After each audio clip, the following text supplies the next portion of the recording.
Magandang hapon mga kabikes. So nag-unload kami ng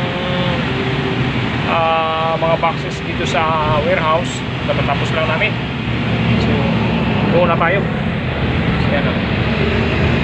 Yan. Balik na tayo sa office eh. Biyahe na tayo. So 150 boxes na naman yung dinala namin doon sa warehouse. Pagod. Init siyempre.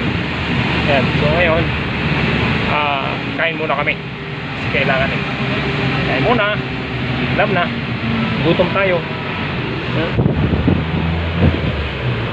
Dito tayo sa Kabuyaw Warehouse.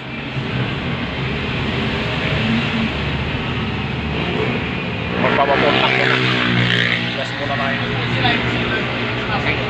Sige nga kayo mga partner.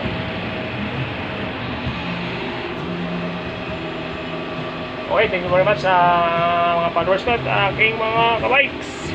Salamat po ng marami at sa panonood ng aking videos. Thank you very much ulit. Kapasyalan na lang tayo dito sa Kabuyaw Warehouse.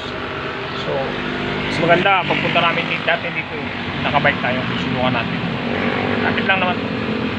Okay, thank you.